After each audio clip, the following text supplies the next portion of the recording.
بسم اللہ الرحمن الرحیم نحمده ونصلی علی رسوله الکریم اما بعد۔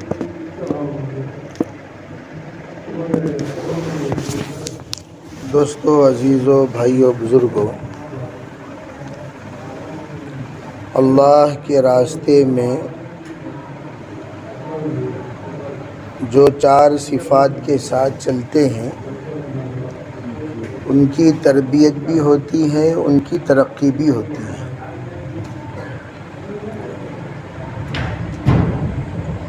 پہلی صفت طلب کے ساتھ چلنا۔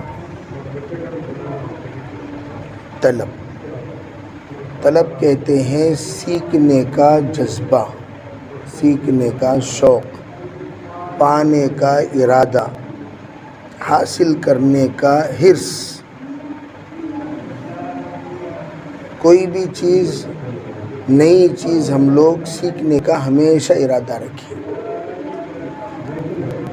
جن کے دل کے اندر سیکھنے کا ارادہ ہوتا ہے وہ ترقی پاتے رہتے ہیں ہر اعتبار سے۔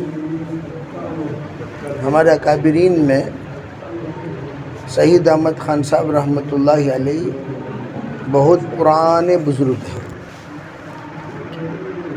اتنے پرانے بزرگ ہیں کہ ماشاءاللہ ان کو الیاس رحمۃ اللہ علیہ کی صحبت نصیب ہوئی۔ الیاس رحمۃ اللہ علیہ کی صحبت نصیب ہونے کے بعد ان کو امیر بنا کر، ذمہ دار بنا کر مدینہ منورہ بھیج دیا گیا۔ تو حضرت اپنے پاسپورٹ میں طالب لکھتے تھے۔ طالب کے معنی سیکھنے والا، طلب کرنے والا۔ تو پاسپورٹ کے جو مسئول ہیں، ذمہ دار ہیں سعودی عرب میں، انہوں نے پوچھا یہ کیا لکھا ہے آپ نے؟ طالب۔ تو حضرت فرماتے تھے بھئی میں تو ہمیشہ طالب ہوں، سیکھنے کے لیے دعوت کا کام کرتا ہوں، سیکھنے کے لیے مسجد میں پڑھا رہتا ہوں، سیکھنا ہی میرا کام ہے۔ اللہ نے ان کو اتنا علم دیا، اتنا فہم دیا، کہ عرب حضرات ان کے فہم پر متفق ہو جاتے تھے۔ عرب حضرات ان کے فہم پر عرب جلدی عجم کی بات نہیں مانتے۔ عجم کہتے ہیں غیر عرب کو، غیر عرب کی بات عرب کیا نہیں کرتے، سنتے بھی نہیں، مانتے بھی نہیں، بہت کم۔ عربوں کے نزدیک بہت کم عجمیوں کی عزت ہوتی ہے۔ وہ یوں سمجھتے ہیں یہ لوگ نادان ہیں، ان کو قرآن و حدیث کی کوئی سمجھ نہیں، یہ لوگ جو بولتے ہیں وہ سنی سنائی باتیں بولتے ہیں۔ ہم لوگ ڈائریکٹ قرآن سمجھتے ہیں، حدیث ڈائریکٹ سمجھتے ہیں، حدیث ڈائریکٹ سنتے ہیں، حدیث ڈائریکٹ سناتے ہیں۔ قرآن عربی میں نازل ہوا، تو ایک زعم ہے ان کو، ہونا بھی چاہیے۔ حضور علیہ السلام نے فرمایا عربوں سے 3 چیزوں کی وجہ سے محبت کیا کرو۔ ایک، میں عربی ہوں، حضور صلی اللہ علیہ وسلم عربی ہے، اور قرآن پاک عربی ہے، اور جنت کی زبان عربی ہے۔ تو اس لیے عربوں سے کیا کرو؟ محبت کرو، عربوں سے چاہت رکھو۔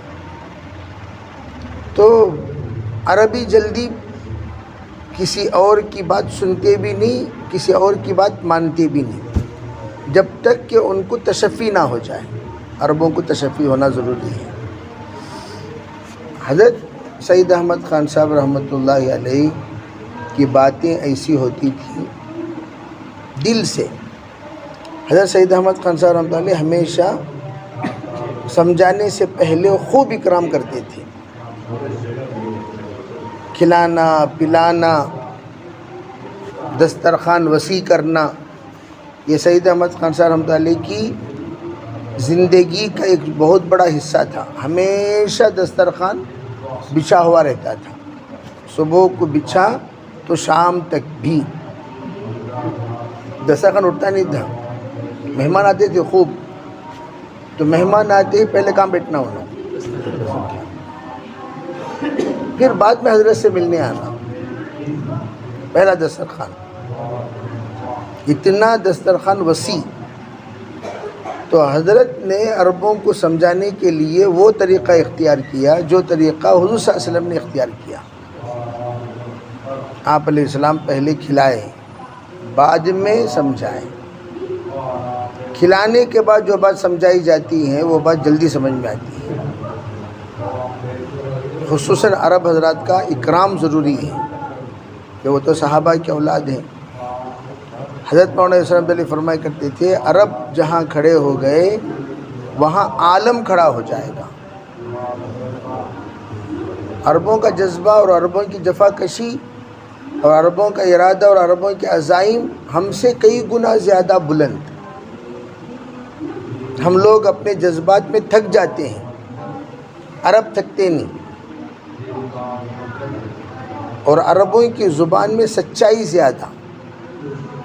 جو اوریجنل عرب ہوتے ہیں وہ کبھی جھوٹ نہیں بولیں گے. ڈپلیکیٹ عربان جھوٹ بولتے رہتے ہیں. جو اوریجنل عرب ہوتے ہیں وہ کبھی کیا نہیں بولیں گے. یہاں تک کہ کفر کی حالت میں ابو سفیان کہتے ہیں کہ اگر میں یہ جھوٹ بول دیتا تو جتنے لوگ حبشہ میں ہجرت کر کے آئے ہیں سب کو قید خانے میں ڈال دیتے. لیکن میں نے یہ سوچا اگر جھوٹ بولوں گا قیامت تک لوگ میری اولاد کو کہیں گے اے جھوٹے کی اولاد، مجھ پر اس کا الزام لگایا جائے گا. میں فوراً اپنے آپ کو جھوٹ سے بچایا. حالانکہ جھوٹ بولنے کا وہاں پر موقع تھا. ایک جملہ جھوٹ بول دیتا سب اندر چلے جاتے. اتنا جھوٹ سے نفرت. مذاق میں بھی جھوٹ نہیں بولنا. مذاق میں بھی اس بات کی عادت ڈالنا چاہیے کہ مذاق میں بھی ہم جھوٹ نہ کہیں. اسی لیے ہمارے کلمے کو سچا کلمہ کہا جاتا ہے. تو میں عرض کر رہا تھا کہ ہمارے اندر طلب، اتنا بڑا آدمی حضرت مولانا سید احمد خان صاحب ہونے کے باوجود ان کے اندر طلب، ہمیشہ طلب. وہ طلب ہونا چاہیے ہمیشہ. کیسا بھوکا انسان کھانے کو تلاش کرتا ہے، پیاسا انسان پانی کو تلاش کرتا ہے، اس طریقے سے ہم ہدایت کے طالب ہوں، علم کے طالب ہوں، نصیحت کے طالب ہوں، ہدایت کے طالب ہوں. اللہ سے خوب مانگیں. طلب والا ہی اللہ سے خوب مانگتا ہے. ہمارا کام دعاؤں کا کام. اتنی دعا کریں ہمارے پورے مسائل جانے سے پہلے حل ہو جائیں. دعا خوب جم کر دعا کرنا. اور دعا میں تہجد کا اہتمام، خصوصاً رات کو سونے سے پہلے 2 رکعت صلاۃ التوبہ پڑھ کر دعا مانگ کر سونا، تہجد میں اٹھنا، تہجد میں خوب مانگنا. اپنوں کے لیے بھی مانگنا، اپنے کے لیے بھی مانگنا، اپنے لیے بھی، اپنوں کے لیے بھی، خود کے لیے بھی مانگنا اور خود کے رشتہ داروں کے لیے بھی مانگنا. اور اس کے ساتھ پوری امت کے لیے، خصوصاً جس جگہ پر ہم جماعت میں ہیں اس محلے کے لیے، پورے عالم کے لیے تو مانگنا ہی ہے. اور مانگنے میں اللہ سے دل اس وقت لگے گا جب مخلوق سے ہم الگ ہوں گے. اسی لیے تہجد کی دعا سب سے زیادہ قبول ہوتی ہے کہا گیا. اس لیے مخلوقات سے بالکل تنہا رہتے ہیں ہم. کب؟ تہجد میں. ہم ہوئے ہمارا اللہ ہوا. تہجد میں سب بازو بازو نہیں بیٹھ جانا. مسجد بڑی ہے، الگ الگ بیٹھو، الگ الگ دعا کرو، الگ الگ نماز پڑھو، الگ الگ اللہ کے سامنے اپنا درد سناؤ، اپنا دکھ سناؤ، اپنا نقصان سناؤ.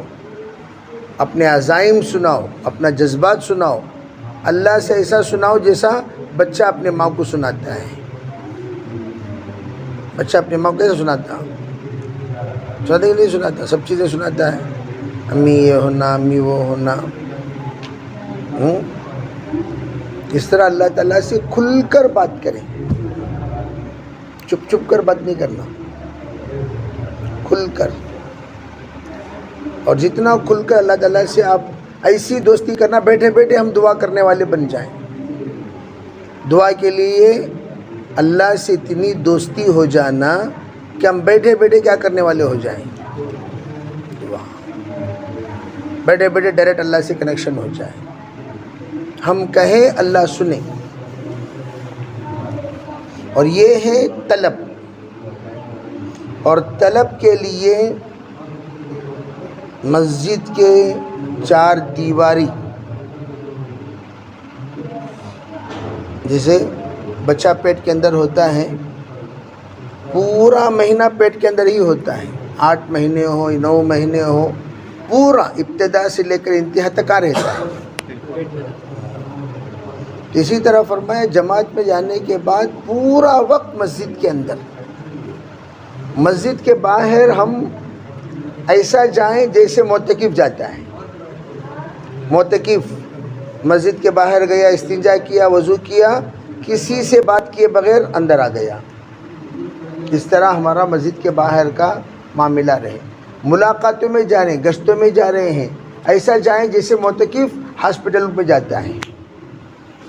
معتکف ہاسپٹل کو گیا تو رستے میں بات نہیں کرتا، کہاں بات کرتا ہے؟ ہاسپٹل میں جا کر بات کرتا ہے، ڈاکٹر کے پاس۔ تو ہم لوگ راستے میں بھی ہاں وہاں کی کہانیاں سناتے ہوئے نہیں، ذکر کرتے ہوئے جانا، جس سے ملاقات کرنا ہے اس سے ملاقات کرو، بات کرو، پھر خاموش استغفار کرتے مسجد کو آ جاؤ۔ ادھر ادھر کی چیزیں دیکھ لے کر، جیسے ہم اعتکاف میں رہتے ہیں، ہمارے نظروں کو بھی اعتکاف میں رکھیں، نظروں کو بھی۔ نظر جہاں بھٹکتی ہے، 40 دن کی مقبول نمازوں میں فرق پڑ جاتا ہے۔ نظر بھٹکتی ہے، اللہ کا نور نکل جاتا ہے۔ نظر بھٹکتی ہے تو خوف و خشیت نکل جاتی ہے۔ نظر بھٹکتی ہے، یکسوئی میں فرق آ جاتا ہے۔ جہاں نظر بھٹکتی ہے وہاں پر آدمی وسوسے کا شکار ہو جاتا ہے۔ کس کا شکار؟ جیسے نظروں کو کنٹرول میں رکھنا، جتنا نظر کو کنٹرول میں رکھیں گے اتنا دعا میں رونا آئے گا، اتنا دعا میں رونا آئے گا جب نظر کو کیا کریں گے۔ نوجوان بچے ہیں تو نظروں کی حفاظت، اور دوسری بات نظر سے ہی معرفت حاصل ہوتی ہے۔ جتنی نظروں کی حفاظت کرو گے اتنی معرفت حاصل ہوگی۔ معرفت کہتے ہیں اللہ کی پہچان، اللہ کو بندہ جاننے والا بنے گا، گناہوں سے اپنے آپ کو بچانے سے۔ گناہوں سے جتنی نفرت کریں گے اتنے زیادہ اللہ کی معرفت نصیب ہوگی۔ تو اس لیے خاص طور پر نظروں کی حفاظت، یہاں تک کہ حشر کے میدان میں ہو یا قبر میں ہو، اللہ تعالیٰ کے انوارات اس بندے کو نظر آتے ہیں جو نظروں کی حفاظت کرتا ہے۔ نظروں کی حفاظت سے عبادتوں میں لذت ملتی ہے۔ نظروں کی حفاظت نہیں کریں گے تو نماز میں بھی مزہ نہیں ملے گا، ذکر میں بھی مزہ نہیں ملے گا، مذاکرے میں مزہ نہیں ملے گا، تعلیم میں مزہ نہیں ملے گا، گشتوں میں مزہ نہیں ملے گا، تشکیل میں مزہ نہیں ملے گا، یہاں تک کہ جماعت میں بھی مزہ نہیں ملے گا۔ جماعت میں رہیں گے بیزار، اجڑے ہوئے چمن کی طرح، کیسے رہیں گے جماعت میں؟ بشاش نہیں رہیں گے، بشاشت ختم ہو جائے گی۔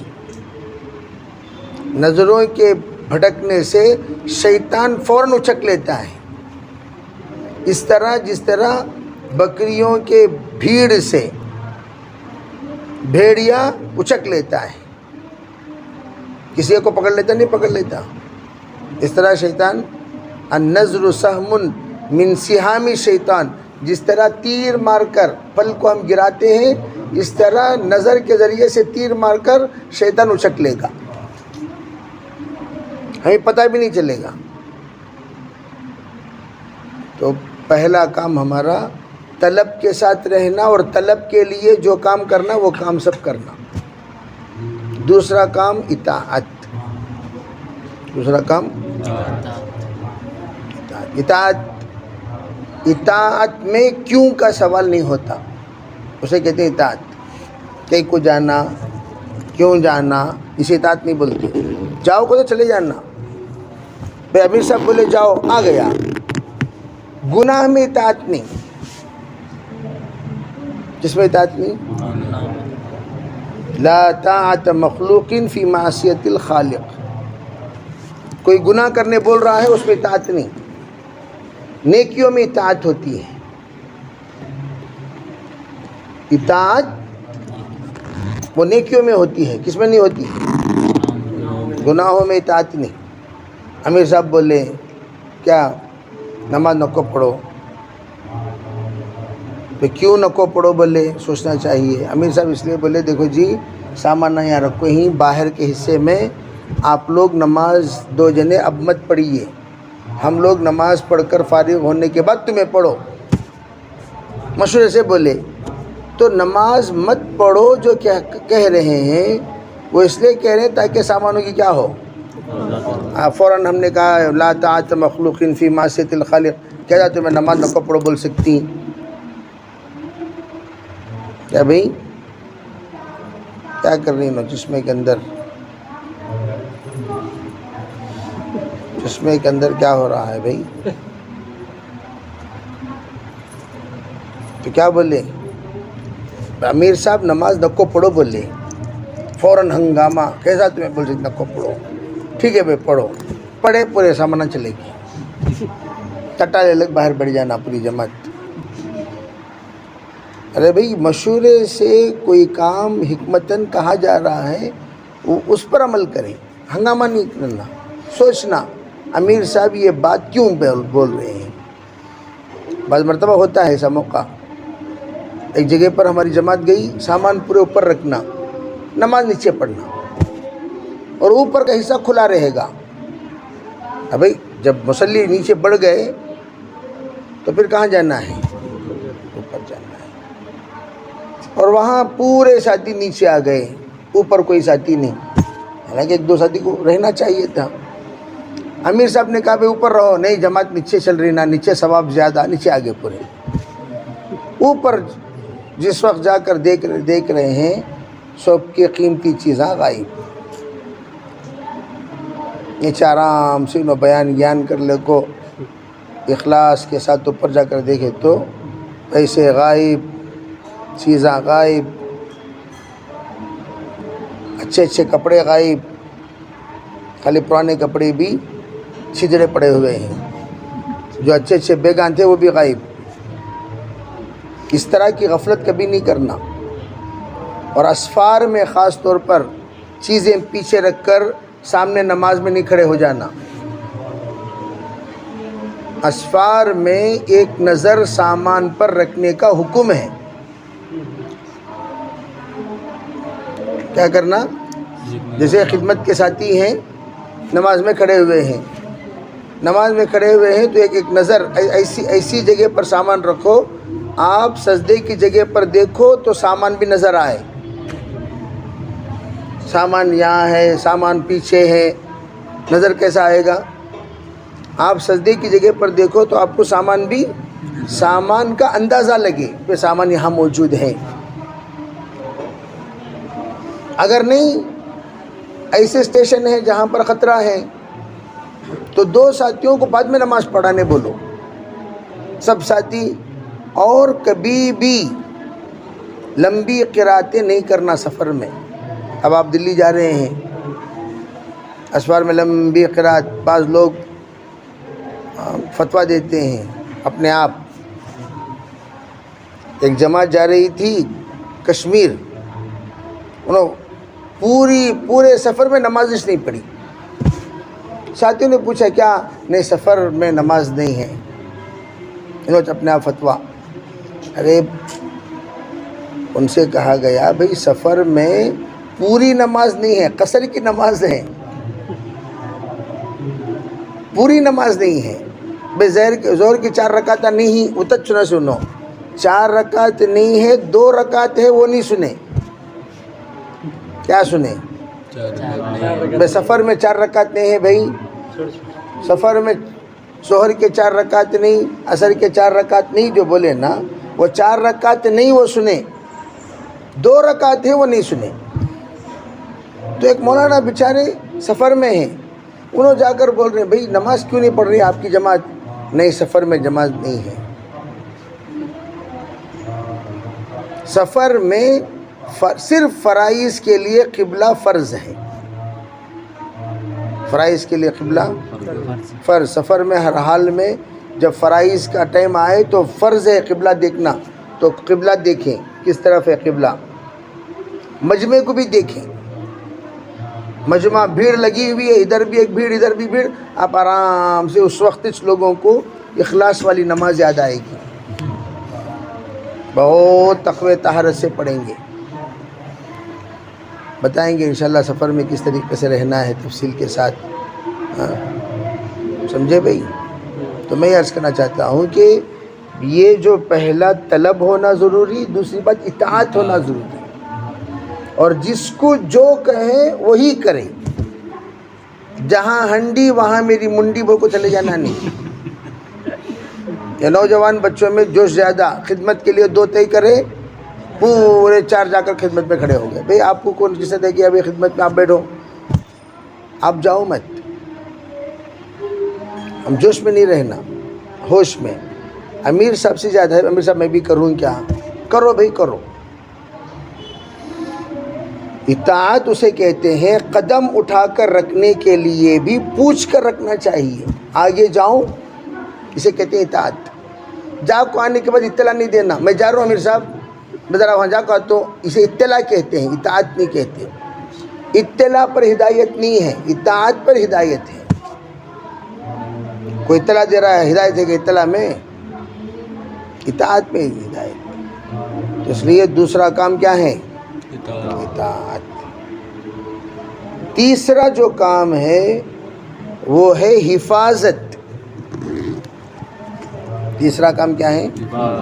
اوقات کی حفاظت، ایمان کی حفاظت. اپنے آپ کو کیا کرنا؟ جان اور مال کی حفاظت، تقوی طہارت کی حفاظت، جوانی کی حفاظت. کس کی حفاظت؟ سوچ، فکر، نظر، جذبات، خیالات، تصورات، ان سب کی حفاظت. اور حفاظت کے لیے سب سے پہلی چیز موبائل سے اپنے آپ کو دور رکھیں. بلکہ جماعتوں میں جیسے نماز میں موبائل دیکھنے سے نماز فاسد ہو جاتی ہیں. نماز میں موبائل دیکھ سکتی ہیں کیا؟ موبائل ہے، کون دے میں نماز میں اور کال آیا، یہ دیکھ لو. السلام علیکم، السلام، بعد میں بات کرتا ہوں. نماز ہوتی کیا بھئی؟ اتنی بات کرے تو بھی جماعت کا اصول ٹوٹ جائے گا.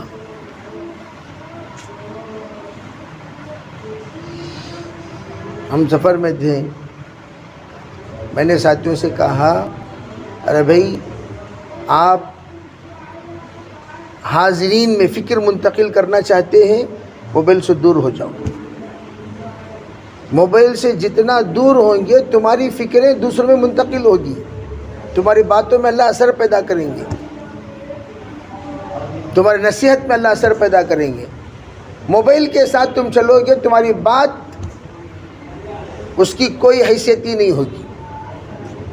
نہ جماعت کی حیثیت، یہاں تک کہ مستورات جن عورتوں کے پاس موبائل دیکھتی ہیں قرغستان میں، ان سے دین کی بات سننا پسند نہیں کرتی. جن عورتوں کے پاس کیا دیکھتی ہیں؟ تو وہاں کی خواتین نے کہا موبائل آپ اٹھاؤ بھی مت کسی کے سامنے. اٹھائے تو فوراً سمجھ جائے جو موبائل والے بھی.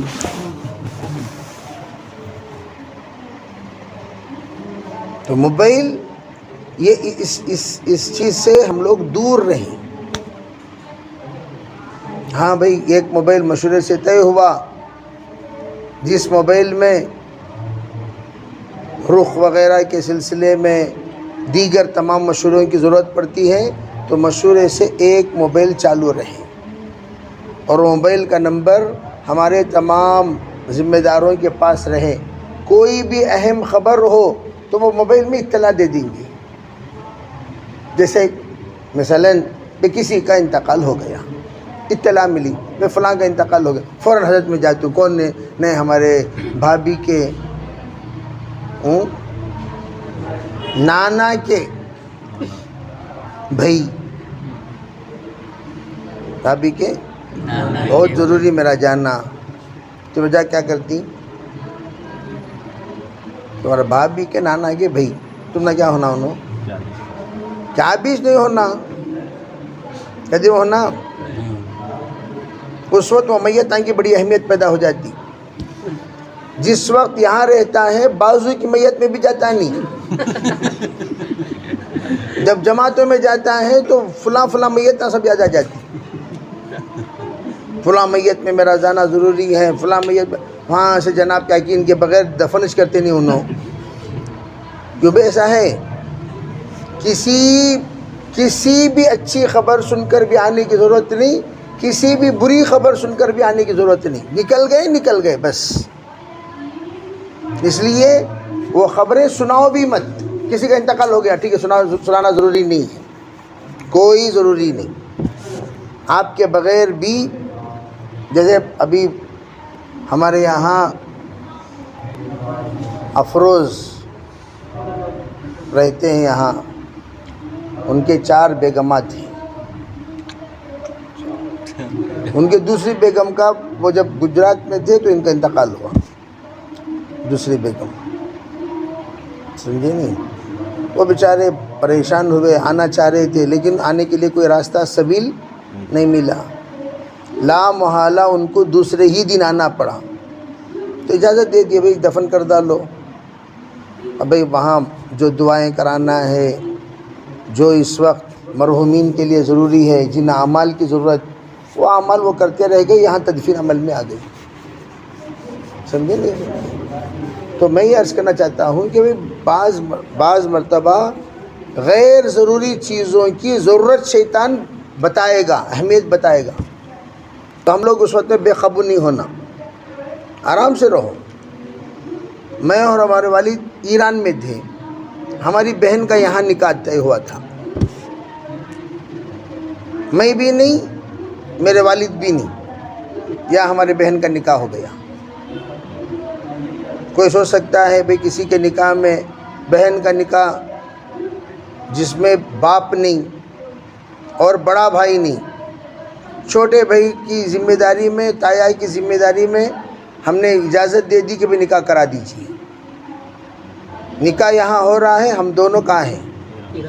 اتفاق کی بات، اسی وقت میں وہاں بھی ایک نکاح، اور ہم وہاں کے نکاح میں شامل ہیں اور یہاں کی نکاح کو سوچ کر دعا کر دیے.